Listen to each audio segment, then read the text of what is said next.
पूरा ब्रह्मांड अनंत है। पृथ्वी 51,72,00,000 स्क्वायर किलोमीटर की है। भारत 32,87,263 स्क्वायर किलोमीटर का है। तुम्हारा शहर भी कई स्क्वायर किलोमीटर का होगा। तुम्हारा घर भी शायद 1,000 स्क्वायर फीट के आसपास होगा। तुम्हारे अड़ोसी पड़ोसी, किताबें, घर वाले, माँ बाप, भाई बहन, चाचा दोस्त सब तुम्हारी नजरों के दायरे में ही है। लेकिन तुम सिर्फ 0.0898 स्क्वायर फीट की स्क्रीन के पीछे ही घुस के रह गए हो। कहा जाता है कि कोई इंसान किसी फील्ड में सफल होना चाहता है तो उसमें उसको 10,000 घंटे ईमानदारी से मेहनत करनी चाहिए। लेकिन तुमने तो 10,000 घंटों से भी ज्यादा स्मार्टफोन की लत में वेस्ट कर दिए। अभी तक तुम किसी फील्ड में अपना नाम कमा चुके होते। तुमने अपने लिए एक आर्टिफिशियल बिल बना लिया है जिसमें तुम्हें हर कोई देख तो सकता है लेकिन तुम्हारा ध्यान नहीं पा सकता और तुम्हें उसके बाहर नहीं निकाल सकता, क्योंकि बहुत दृढ़ निश्चय हो गए हो तुमने ठान लिया कि बस अब मेरा सब कुछ यही है। इस तरह से हम सब ने अपने अपने बिल बना लिए हैं। उस बिल के चूहे बनकर हम सिर्फ और सिर्फ काल सर्प के आने का वेट कर रहे हैं। एक एक दिन मोबाइल पे बीता जा रहा है। तुम जी नहीं रहे हो,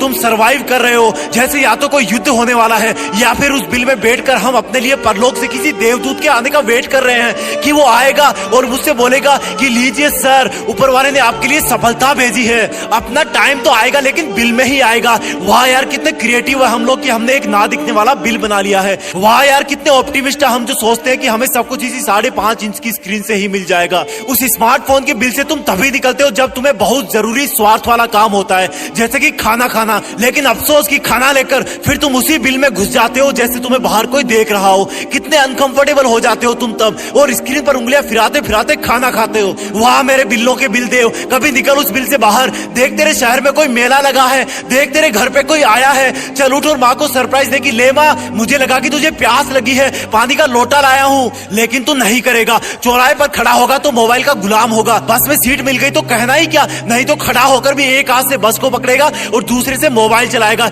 एक चौंकाने वाला सच बताऊं, अधिकतर जवान लोग जब स्मार्टफोन से अपने घर या फ्रेंड्स या किसी से बात करते हैं ना, तो वो साथ के साथ स्मार्टफोन पर सोशल मीडिया भी यूज करते रहते हैं। Thank you so much headphones. धक्का लगाना, अरे तुमने भी किया है। कमाल है यार, टेक्नोलॉजी को फायदे के लिए यूज करो, टाइम पास के लिए नहीं, किसी का बुरा करने के लिए नहीं, खुद का बुरा करने के लिए नहीं, किसी को धोखा देने के लिए उसे यूज मत करो, अपने आप को गुलाम बनाने के लिए उसे यूज मत करो। नेट पे रिसर्च कर लेना, बहुत सारी केस स्टडीज मिल जाएगी स्मार्टफोन एडिक्शन की। टेक्नोलॉजी को यूज तब तक ही करो जब तक वो खुद के रिलेशन, फैमिली, हेल्थ, प्रोडक्शन और क्रिएटिविटी के बीच में ना आए। उसको यूज तभी करो जब तुम्हें एक रियल रिक्वायरमेंट हो। किसी से घंटों चैटिंग करना कोई रियल रिक्वायरमेंट नहीं है। ये जो तुम किसी को फ्लर्ट करने के लिए घंटों चैटिंग करते हो या बार बार उसका मैसेज चेक करने के लिए नेट ऑन करते हो ना, उससे कुछ नहीं मिलेगा नोमोफोबिया के अलावा। नोमोफोबिया, लो वैज्ञानिकों ने बीमारी का नाम भी दे दिया है। नो मोबाइल फोन फोबिया का शॉर्ट नेम नोमोफोबिया। फोबिया मतलब डर, यानी कि मोबाइल से दूर रहने का डर। रिसर्च रहे हैं एक ऐसी बीमारी जब आपका मोबाइल आपके लिए उतना ही इंपॉर्टेंट हो जाए जितनी ऑक्सीजन, यानी कि मोबाइल भूल गए, नेटवर्क चला गया, नेट नहीं चल रहा तो सुख चैन सब खत्म, यानी कि एक तरह का मेंटली डिसऑर्डर। अगर भाई तुझमें कोई क्वालिटी होगी ना, तो जिस इंसान से तू घंटों ऑनलाइन चैट करके फ्लर्ट करने की कोशिश कर रहा है वो खुद ब खुद तेरा हो जाएगा, और ऐसे स्मार्टफोन पे टाइम वेस्ट करेगा तो आके भी चला जाएगा और तुझे नोमोफोबिया बीमारी भी दे जाएगा। टेक्नोलॉजी का यूज तभी तक सही है जब तक वो तुम्हें रियल वर्ल्ड से अलग ना करे। अगर एक बार रियल वर्ल्ड से अलग हो गए ना तो तुम्हारी जान पहचान खत्म हो जाएगी। ये सोशल मीडिया पे तुम्हारी फोटो लाइक करने वाले कभी काम नहीं आएंगे। तुम्हें काम तुम्हारे घर वाले, रिश्तेदार और करीबी दोस्त ही आएंगे। भगवान ना करे कि ऐसा हो कि कहीं तुम ऑपरेशन थिएटर में चले जाओ, तब आंख खुलने के बाद वहां पाओगे कि वहां पर रियल लाइफ के कैरेक्टर्स ही तुम्हारी सलामती की दुआ मांग रहे हैं। रियल लाइफ के पैसे ही काम आ रहे हैं, स्मार्टफोन के गेम्स वाले ट्रेजर काम नहीं आएंगे तुम्हारे। टेक्नोलॉजी का यूज तभी तक सही है जब तक वो तुम्हें आगे बढ़ने में, तुम्हारे करियर में हेल्प करती रहे।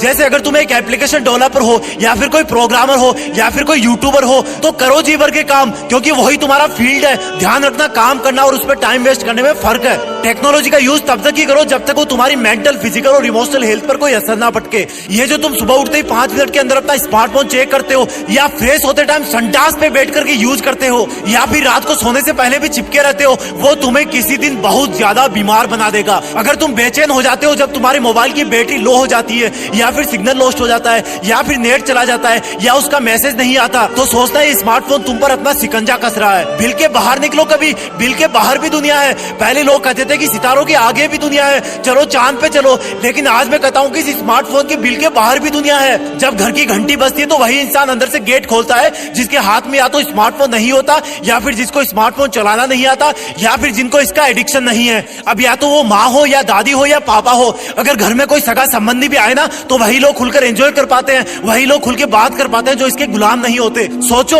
अगर देश का कोई लीडर भी इसी तरह से स्मार्टफोन के नोटिफिकेशन ही चेक करता रहेगा तो वो कुछ दिन में लीडर नहीं बचेगा। सोचो अगर कोई डॉक्टर पेशेंट का इलाज करने के बजाय स्मार्टफोन में व्यस्त रहेगा तो पेशेंट का क्या हाल होगा। सोचो अगर तुम्हारे पेरेंट्स भी इसी तरह से सब कामों को सेकंड प्रायोरिटी पर रख करके घर के किसी कोने में बैठकर सोशल मीडिया के मैसेज ही चेक करते रहेंगे तो तुम्हारा क्या हाल होगा। माँ के पैर कितनी बार छूते हो साल में, बताओ 10 बार 30 बार। और मोबाइल कितना छूते हो, अगर एक दिन में 50 बार छूते हो ना तो साल में 18,000 बार। क्या लॉन्ग टर्म इन्वेस्टमेंट है यार। लेकिन मुद्दे की बात यह है कि इस स्मार्टफोन के बिल से बाहर कैसे आए। एकदम से तो कोई बुखार भी कम नहीं होता, तो फिर ये तो कई महीनों की प्रॉब्लम है। एकदम से मोबाइल की लत नहीं छोड़ सकते, लेकिन हमेशा थोड़ा थोड़ा कम कर सकते हो, जैसे कि आधा घंटा डेली कम करते जाओ। आखिर में एक ऐसा दिन आएगा जब तुम सिर्फ और सिर्फ रियल जरूरत पर ही फोन छेड़ोगे। स्मार्टफोन की लत को छोड़ने के लिए अपने लिए एक चैलेंज मानो और ये सोचो कि अगर मैं खुद अपने आप को कंट्रोल नहीं कर सकता ना तो दुनिया को क्या कंट्रोल में करूंगा, अपनी मंजिल को कैसे काबू में लाऊंगा। और जब तुम्हें लगे कि फिर से मोबाइल को उठाने का सिग्नल आ रहा है तो फिर अपने कष्ट भरे दिन याद करना जब तुम रात भर स्मार्टफोन की वजह से सो नहीं पाते थे, जब तुम पढ़ नहीं पाते थे या फिर किसी फंक्शन में लोगों के साथ मिल नहीं पाते थे। तब तुम्हें अंदर से ताकत मिलेगी कि मुझे यह सब छोड़ना ही पड़ेगा।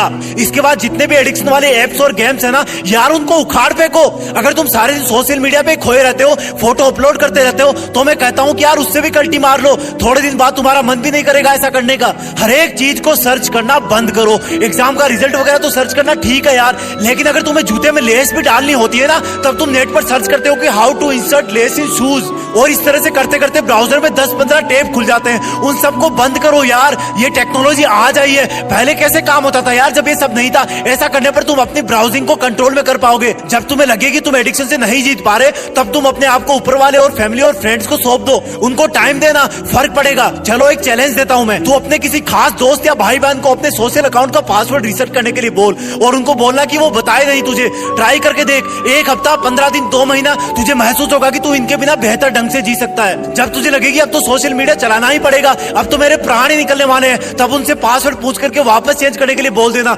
बहुत असर पड़ेगा इस बीमारी से लड़ने में। फोन को फुल चार्ज मत रखो और चार्जिंग पॉइंट पर कोई बैठने या सोने का जुगाड़ भी मत रखो। अपने आप मोबाइल से दूरी बन जाएगी। अपना कोई पैशन ढूंढो, जैसे गिटार बजाना, पेंटिंग करना, जॉगिंग करना, एक्सरसाइज करना, कहीं आउटडोर घूमने जाना। ट्रस्ट मी ब्रदर, इन सब का सुकून स्मार्टफोन से कई गुना ऊपर है। एक एक्स्ट्रा बेसिक सिंपल फोन रखना चालू कर दो। सुनने में अजीब है क्योंकि 5G की तरफ कदम बढ़ रहे हैं, लेकिन अगेन अगर तुम टेक्नोलॉजी के गुलाम हो रहे हो ना तो 2 कदम पीछे हटने में समझदारी है। तो कम ऑन मेरे भाई, लोग रियल की दुनिया में करोड़पति बन गए और तुम स्मार्टफोन के गेम में खजाना ढूंढते रह गए। लोग हिमालय पर पहुंच गए और तुम माउंटेन वाला वॉलपेपर ही चेंज करते रह गए। लोग ओलंपिक में गोल्ड मेडल ले आए और तुम मोबाइल पे गेम डाउनलोड करने में रह गए। ऐसा ही करते रहोगे ना तो तुम्हारी रियल लाइफ खत्म हो जाएगी। स्टूडेंट्स के मार्क्स भी कमाएंगे और वर्चुअल सोशल फ्रेंड्स के चक्कर में ना तुम्हारे रियल फ्रेंड्स भी खो जाएंगे। तुम्हारा करियर, रिजल्ट, खुशी, दोस्त, रिलेशन, इमोशन सब खत्म हो जाएंगे ऐसे एक दिन। ध्यान रखना, इस स्मार्टफोन का बिल तुम्ही ने क्रिएट किया है तो अब उस बिल में स्मार्टफोन को छोड़कर बाहर निकल जाओ। थोड़ा वक्त लगेगा लेकिन फिर इंसानों की तरह जियोगे, ना कि रोबोटों की तरह। आंखें पृथ्वी और प्रकृति के नजारे देखेगी, परिवार के हंसते मुस्कुराते चेहरे देखोगे, ना कि 5.5 इंच की स्क्रीन। दिमाग में फ्यूचर वाली प्लानिंग होगी, ना कि कोई डिसऑर्डर। दिल में आगे बढ़ने का जुनून होगा, ना कि कोई पछतावा। जितने बड़े बड़े लोग देखते हो ना सोशल मीडिया पे, उन सबके सोशल अकाउंट हैंडलर्स होते हैं जिनको उनसे ज्यादा उनके पर्सनल एम्प्लॉइज मैनेज करते हैं। क्योंकि वो भी अगर इसी 5.5 इंच की स्क्रीन में खो जाएंगे ना तो वो रियल लाइफ में कैसे जीतेंगे जो आपकी जिंदगी को बदल सकते हैं। इस वीडियो को लाइक और शेयर करके चैनल को सब्सक्राइब कर लेना। जय हिंद, वंदे मातरम।